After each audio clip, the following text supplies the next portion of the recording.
pessoal, boa noite, sejam muito bem-vindos ao nosso último encontro da Semana de Direito Digital. Já tô vendo aí Rafael, seja bem-vindo. Nós vamos falar um pouquinho hoje a respeito do que foi tratado durante toda a semana e vamos fazer um fechamento, né, para nossa Semana de Direito Digital, que tratou de tantos assuntos polêmicos, de tantos assuntos interessantes. Eu espero de verdade que vocês tenham gostado e que essa semana tenha aberto os olhos de vocês, os horizontes de vocês para essa área do direito que ainda é pouco explorada e muito rentável. Eu quero começar fazendo uma revisãozinha de todos os temas que nós vimos desde segunda-feira para que a gente possa fazer o nosso fechamento. Então, lá na primeira live, na segunda-feira, nós falamos a transformação que o avanço tecnológico criou. 5 mudanças que vieram para ficar. E nós falamos como a época da pandemia e o tempo que nós estivemos trancados nas nossas casas auxiliaram esse avanço tecnológico e esse desenvolvimento tecnológico, que o que era para acontecer em 10 anos acabou acontecendo em 2 anos, que foi aquele tempo que a gente ficou preso lá nas nossas casas. E eu separei uma frase para cada um dos dias da semana para que você memorizasse um pouquinho do conteúdo. E a frase do primeiro dia não poderia ser outra, né? Não é mais forte o que sobrevive, não é o mais forte que sobrevive, nem o mais inteligente, mas o que melhor se adapta às mudanças. Eu quero questionar vocês o que seria de nós se na época da pandemia nós não tivéssemos nos adaptado à mudança, né? Os professores que estavam acostumados com lousa, com giz, com todo mundo ali presencial, balançando a cabecinha enquanto a gente falava, ou então dizendo não, né? Fazendo cara feia quando não entendia a matéria, de repente ficou do outro lado da tela, conversando com todo mundo da sala, às vezes tendo noção do que acontecia e às vezes não, porque nem todo mundo ligava a câmera, né? No começo dava aquela impressão de frieza. Nossa, será que esse pessoal tá aí me ouvindo mesmo? Será que eles não estão aí? Será que eles só ligaram e saíram? Aos poucos os alunos também foram se adaptando e aí começaram a participar, a gente começou a dividir sala, usar vários aparatos tecnológicos que fez a aula ficar super interessante. Então, se nós não tivéssemos nos adaptado, o que seria de nós? Então, a nossa vida é uma constante transformação, é uma constante mudança. E assim como nós sobrevivemos a todas aquelas mudanças rápidas, até sem saber direito o que estava acontecendo, né? A gente recebia um negócio de manhã para já aprender, para usar à noite. Eu acho que foi o momento que nós mais aprendemos coisas sobre o meio digital e sobre o ambiente digital. Então, que essa ideia de mudança, que essa ideia de adaptação continue nas nossas vidas, para que a gente continue evoluindo. Afinal de contas, é só na dificuldade que a gente evolui. Porque quando as coisas estão muito tranquilas, muito calmas, qual é a tendência? A gente se acomoda. Então vamos fazer com que essa transformação e essa mudança continue acontecendo, que a gente continue mudando, olhando para essa área nova como uma oportunidade e mudando os nossos conceitos e saindo do lugar comum, saindo daquele lugar confortável para fazer algo mais desafiador. No segundo dia nós falamos sobre direito digital e a sua projeção nos ramos do direito. Para mim é tão normal que o direito digital está em todos os ramos, porque eu vivo isso todos os dias. Mas eu percebi que muitas pessoas não tinham essa visão. Foi então que eu pensei, vamos trazer um pouco do direito digital no direito do trabalho, tem teletrabalho. Vamos trazer direito digital no direito sucessório, tem herança digital. Vamos trazer o direito digital um pouco na área de empresarial, tem N situações de direito empresarial que precisam ser reguladas pelo direito digital e assim por diante. E foi muito bacana porque eu recebi muitas mensagens no direct dizendo, nossa, eu nunca tinha pensado sobre isso. Poxa, eu nunca tinha pensado que o direito digital tinha atingido esse patamar e tinha alcançado todas as áreas do direito. E aí nesse dia eu disse, o direito digital não é mais uma opção, é uma necessidade. Você no seu caminho advogando, seja a área que você estiver, um momento ou outro você vai se deparar com o direito digital. E a frase do segundo dia era, a fonte da juventude é a mudança, da Marta Medeiros, que eu gosto muito dessa frase. Não importa se você começou a advogar agora ou se você advoga há anos, sempre existem coisas para você aprender, sempre existem coisas novas para você colocar no seu dia a dia. E você precisa se sentir motivado com tudo isso e desafiado pelo novo, né? É isso que nos faz viver, é isso que nos faz estar cada dia mais jovens, né? A gente não envelhece nunca, assim. Eu gosto de dar aula porque como eu sempre tô lidando com gente muito jovem, muito cheia de vontade, muito cheia de sonhos, parece que essa energia passa um pouco pra gente também. E isso é muito bacana. No terceiro dia, nós falamos sobre explorando mercados, rentabilidade e baixa concorrência. E eu trouxe vários números para vocês para mostrar como que grandes fortunas têm se formado no ambiente digital. Falamos de vários números, de seguidores, de valores de lançamento, de recordes de lançamento e assim por diante, para que vocês entendessem que esse meio está movimentando uma grande quantidade financeira e precisa de amparo jurídico para que tudo isso aconteça da melhor maneira possível e para que seja reduzidos os riscos do negócio, para que essas pessoas não arrumem confusão e tenham prejuízos porque não previram questões jurídicas para a estruturação do seu negócio. A frase desse dia é: o pessimista vê dificuldade em cada oportunidade, enquanto o otimista vê uma oportunidade em cada dificuldade. A qual grupo você pertence? E depois nós falamos a respeito do infoproduto especificamente e as suas implicações jurídicas. Olha quanta coisa a gente viu nessa semana, né? Deu para trabalhar bastante coisa, deu para trazer vários assuntos. Eu tenho recebido vários directs dizendo assim: ah, mas você falou sobre herança digital, mas eu quero saber detalhes, quais são as legislações. Fique ligado no nosso Instagram, porque a partir de hoje nós já estamos, né, colocando todas as lives, conteúdo, mas nós vamos divulgar mais conteúdo ainda sobre todos esses itens. Vai ter podcast, vai ter conteúdo escrito, vai ter live gravada, do jeito que você gostar mais.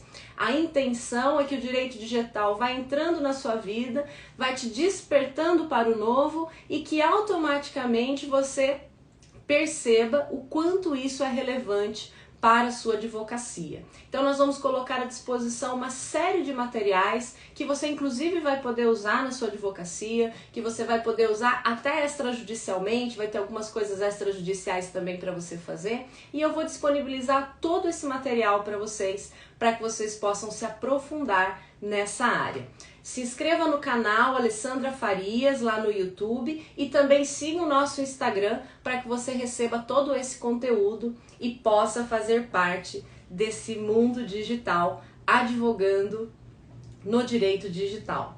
A frase do quarto dia que falava do infoproduto e das implicações jurídicas era: a mente que se abre para uma nova ideia jamais voltará ao seu tamanho original. Também é uma frase bastante conhecida que tem tudo a ver com aquilo que nós estamos tratando aqui. Quando eu comecei a falar de infoprodutos, infoprodutores, influenciadores, talvez você tenha pensado: do que será que ela vai falar? Mas o que um advogado faz com essa gente? O que é um infoproduto? Agora você já sabe, porque você participou da live e você viu que é uma área bastante interessante, que na verdade você conhecia, talvez não conhecesse com esse nome, mas não conhecia todas as implicações jurídicas para regular essa área. Então é uma nova ideia, você está expandindo o seu conhecimento, expandindo a sua mente para essa área tão importante do direito. E hoje nós vamos falar um pouquinho sobre o que o advogado precisa para atender esses novos clientes. Falamos de infoprodutores, falamos de influencers, falamos de agências de marketing, falamos sobre infoprodutores em geral, né, também, tanto com relação ao marketing, quanto com relação àquelas pessoas que desenvolvem os produtos, as plataformas, TI, etc. O que eu preciso para atender essa gente como advogado na área do direito digital? Eu fiz uma listinha aqui com mais 5 coisas que o advogado precisa para atender esses novos clientes, então preste bastante atenção. Primeiro, o advogado que atua no direito digital precisa atualizar-se constantemente. Gente, o direito digital é assim, você estuda o tempo todo e você cria novas teorias o tempo todo. Por quê? Porque o direito digital não está pronto, assim como nenhuma área do direito está pronta. Mas como o direito digital está atrelado à tecnologia, As mudanças acontecem de uma maneira muito rápida, obviamente a legislação não acompanha essas mudanças e você precisa trabalhar com frequência em novas teses. Teve uma das lives que eu disse a vocês, lá no escritório a gente não tem demanda por atacado, não tem mesmo. O tempo todo a gente está trabalhando em cima de novas teses, novas coisas. Por exemplo, algumas pessoas disseram, nossa, eu nunca pensei que um influencer tivesse responsabilidade com relação às informações do produto que ele está divulgando. Sim, ele tem responsabilidade, porque ele está usando a sua autoridade na rede para divulgar esse produto. Mas essa autoridade, essa responsabilidade vem de onde? Essa responsabilidade vem de você equipará-lo ao fornecedor. Fornecedor por equiparação, ou seja, a pessoa que está na linha de entrega. Mas que teoria é essa? É uma teoria que vai trazer exatamente a questão do ganho, da divulgação, da credibilidade da linha de entrega de produto. É uma construção recente. Tem muitas decisões nesse sentido? Não, não tem muitas decisões. Se a gente for olhar lá, são pouquíssimas, porque elas estão iniciando, poucas com relação à quantidade de decisão que nós temos de outras matérias, né? Mas são teses novas. E muitas delas ainda precisam ser construídas. Você vai pegar o Marco Civil da internet, você vai pegar legislação de responsabilidade civil, você vai pegar legislações equiparadas e vai montando teses para defender o seu cliente. Então, primeira coisa, atualizar-se constantemente e gostar de estudar, porque a gente está criando, todas essas teses, criando tudo isso que acontece no meio digital e as primeiras decisões específicas sobre isso começam a aparecer, como eu falei para vocês. Hoje mesmo eu vou trazer uma decisão do CONAR sobre publicidade, de uma blogueira que fez um comentário a respeito de um determinado produto, indicando esse produto. Nesse caso, ela não havia sido contratada para fazer essa publicidade, ela estava fazendo uma indicação de algo que ela usava, e aí houve uma briga grande, porque até a empresa entrou e disse, não, mas a gente não está pagando ela para fazer isso, ela deu uma informação errada, mas a gente não passou essa informação para ela. E aí, o que a gente faz nesse caso? Já já eu vou ler essa decisão para vocês aqui no finalzinho. Então, atualizar-se constantemente e fazer novas teses com base naquilo que já é existente. Primeiro item que o advogado precisa ter para atuar no direito digital. Segundo, enfrentar o novo, ver a oportunidade onde todos veem dificuldade. Você chegar num escritório, pegar uma tese específica, vamos fazer ação de FGTS porque teve porcentagem errada, etc. Você vai pegar uma e vai bater 20, mudando os nomes, mudando as porcentagens e mudando as contas. É uma coisa. Você sentar no meio de um monte de livros e decisões para dizer como é que eu crio uma tese que eu vou conseguir defender o meu cliente e mostrar que, na verdade, não é bem isso que parece. É bem diferente. Então, é necessário que você tenha curiosidade, é necessário que você seja ousado, que você seja corajoso e que você enfrente o desafio, porque é de fato um grande desafio, mas eu posso dizer que é muito recompensador quando a gente consegue abrir caminhos para os nossos clientes, principalmente dentro de uma área que não é tão comum, que não é tão corriqueira e que não se tem tantas coisas assim. Você praticamente vai participar da construção desse direito digital. Eu que estou nessa área há mais de 15 anos, posso dizer isso com muita segurança. A gente vai construindo aos poucos as teses que vão sendo validadas nos tribunais. Muito bem, o que mais que esse advogado que atua com o direito digital precisa? Você precisa entender o seu cliente.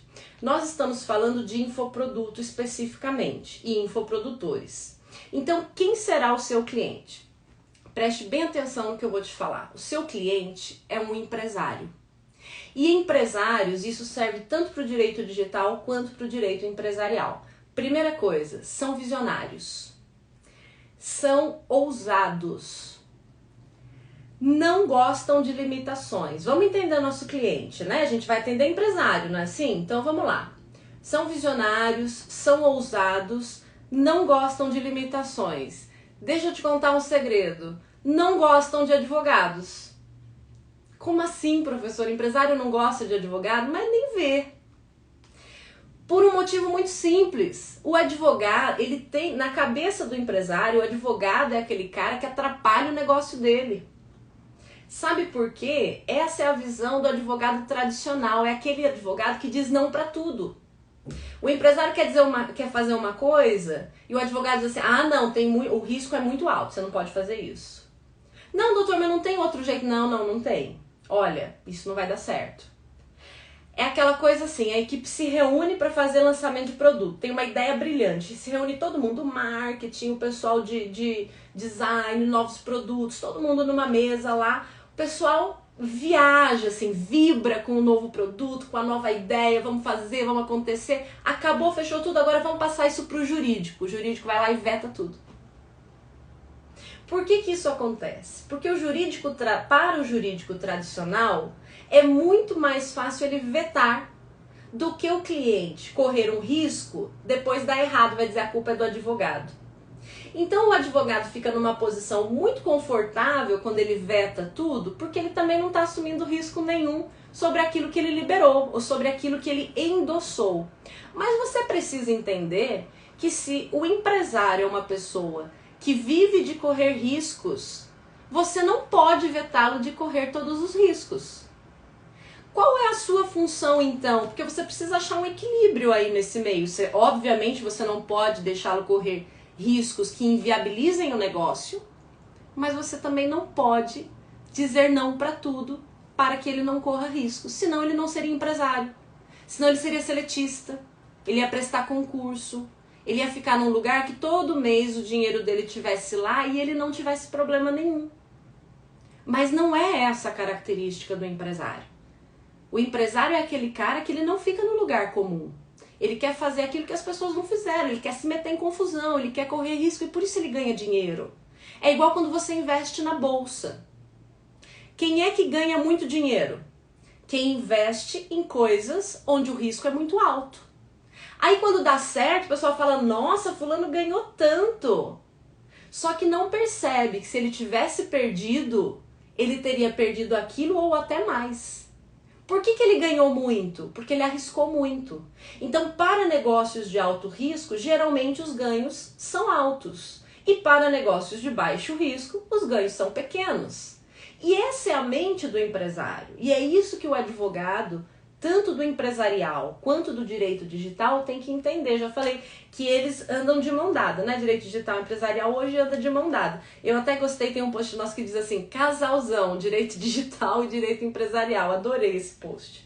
Então você precisa entender como é que o seu cliente enxerga as coisas. Qual é a sua função? O que você vai fazer? A sua função é viabilizar o negócio do seu cliente com o menor risco possível. Dá para eliminar o risco?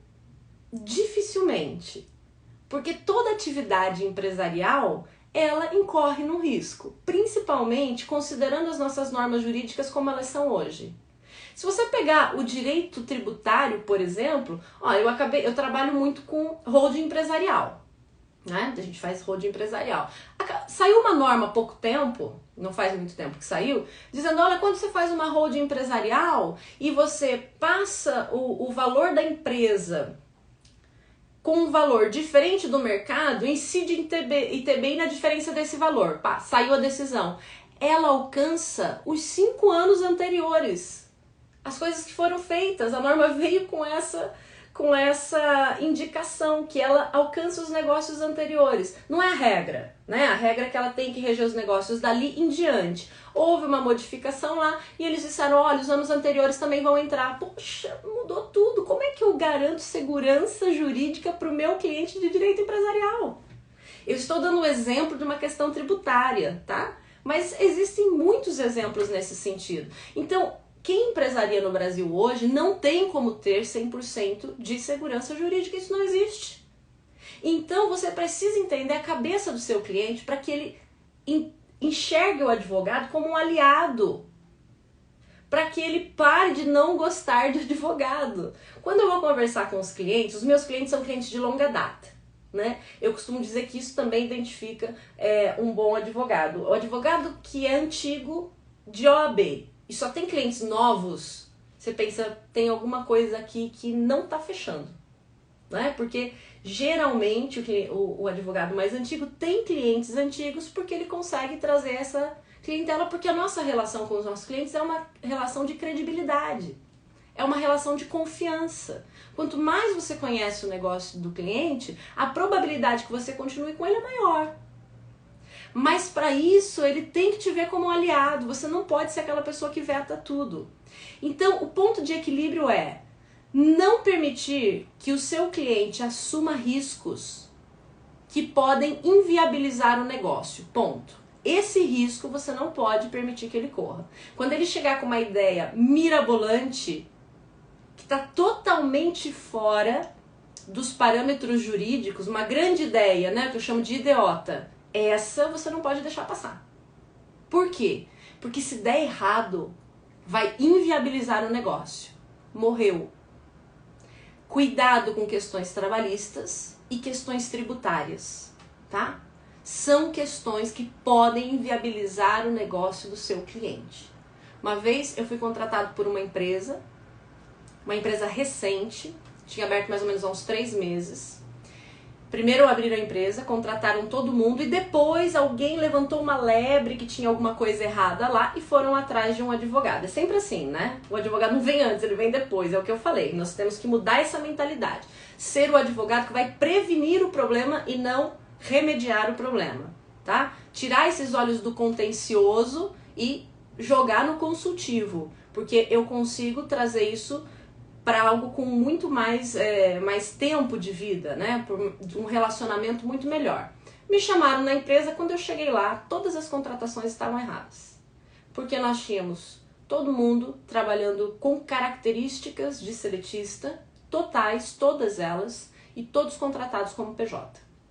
E essas pessoas tinham salários muito altos. Ou seja, uma ação trabalhista dali já poderia inviabilizar a empresa pelos valores que ela movimentava.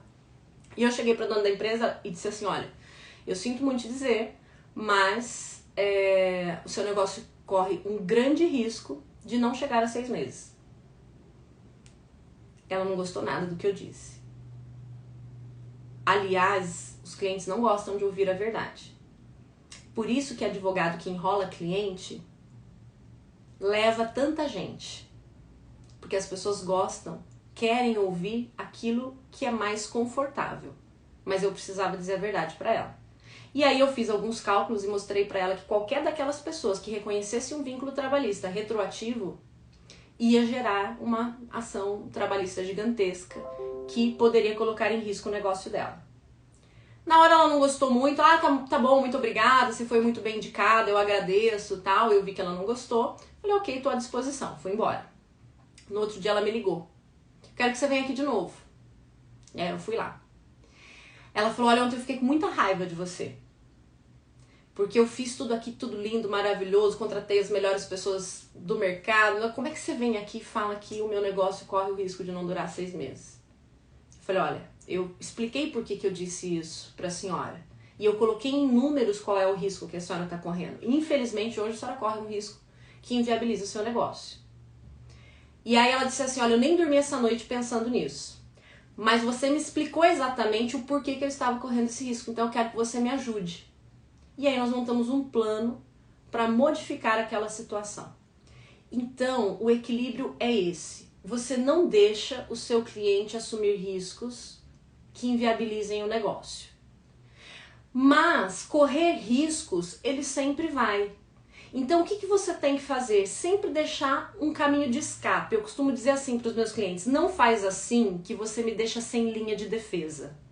Mas se você fizer desse jeito, um pouquinho diferente, se der errado, eu tenho como te defender.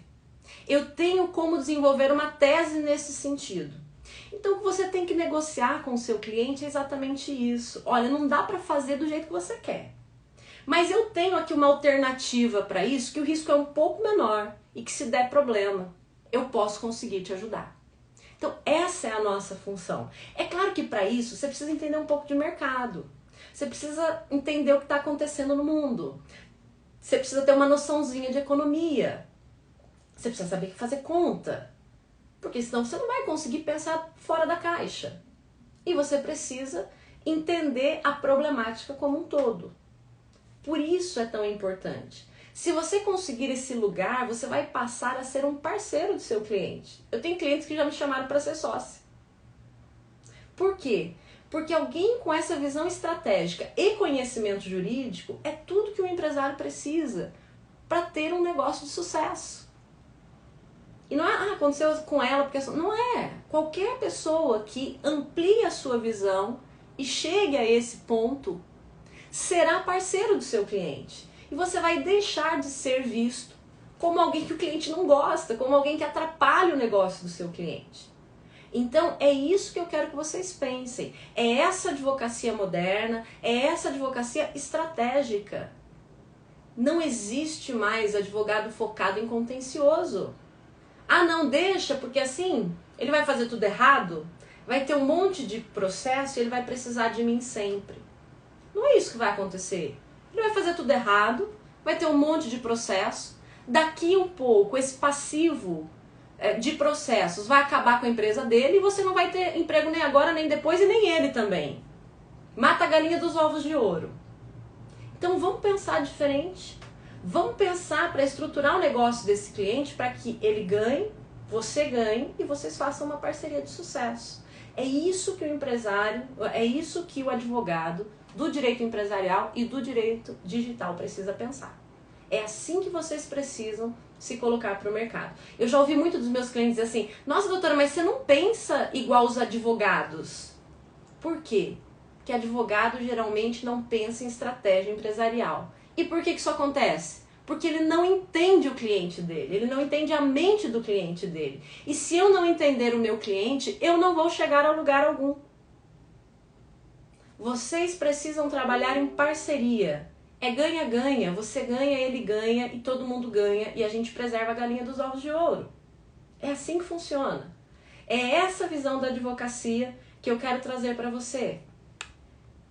É assim que eu quero finalizar a nossa semana jurídica, dizendo para você que você pode largar a advocacia tradicional e deve, porque ela não se encaixa mais nos dias atuais, porque ela está ultrapassada, porque ela é mal vista, porque ela está inadequada para a nossa realidade. E com tudo que nós vimos durante essa semana, isso ficou muito claro para nós. Não cabe mais um olhar específico, limitado, tradicional, normativo. Tem gente que só pensa na lei, pega o código, interpreta a lei, olha, não olha nem ao redor o que está acontecendo. Gente, o direito é um fenômeno social. Ele não é um fenômeno que está preso dentro de um livro. Ah, não, mas a gente tem que observar a lei. Óbvio que a gente tem que observar a lei. A gente tem que observar a lei, a gente tem que respeitar a lei, a gente tem que conhecer a lei. Mas nós precisamos interpretá-la dentro da realidade que nós estamos vivendo. E é isso que o momento atual exige de nós. É isso que o momento atual pede de nós. Algo moderno. Algo com uma visão ampliada, uma interdisciplinariedade que eles falam tanto na escola, mas não mostram pra gente na prática como é que funciona. É isso que eu quero trabalhar com vocês. Quero ter uma turminha de gente olhando pro futuro. Gente moderna, gente capaz de relacionar as coisas e encaminhar isso para lucratividade, para confiança, para parcerias, que são as palavras do momento, que é o negócio do momento. Nós estamos falando de novos mercados, mercados transfronteiras, legislação transfronteiras. Não é mais aquele negocinho dentro daquele país que quem vai acessar é aquela pessoa, não. É um negócio que vai para a rede. A gente costuma dizer, caiu na rede é peixe. Vai para o mundo. O nosso olhar não pode ser um olhar ultrapassado. O nosso olhar precisa ser um olhar para fora da nossa janela, para fora dos nossos horizontes, para fora do nosso país. Nós estamos falando em economia globalizada, nós estamos falando em termos de países do mundo, nós não estamos falando só de Brasil. E nós temos que ter isso muito claro na nossa mente. E eu espero que essas nossas aulas tenham pelo menos colocado aí um pontinho na sua cabeça de iluminação, no sentido de dizer, opa, tem um caminho novo por aqui e eu preciso descobrir mais sobre isso. Eu espero que vocês tenham gostado muito. Eu preparei toda essa semana com muito carinho. Estou preparando mais materiais ainda para vocês. Vamos colocar materiais com muita frequência. Teremos encontros todas as quartas-feiras. Eu vou divulgar para vocês o horário. Nós fizemos essa primeira semana às 8. Provavelmente os próximos encontros serão de manhã, porque muita gente falou para mim que esse horário tá na sala de aula, não consegue participar, por que eu fiz esse horário. Então vamos fazer de manhã para ver se a gente consegue também engajar outras pessoas. E nós vamos continuar com os nossos debates de direito digital e com esse novo olhar para o direito que o advogado precisa ter. Quero deixar aqui o meu muito obrigado a vocês. Hoje é sexta-feira, né? Gostinho de sextou.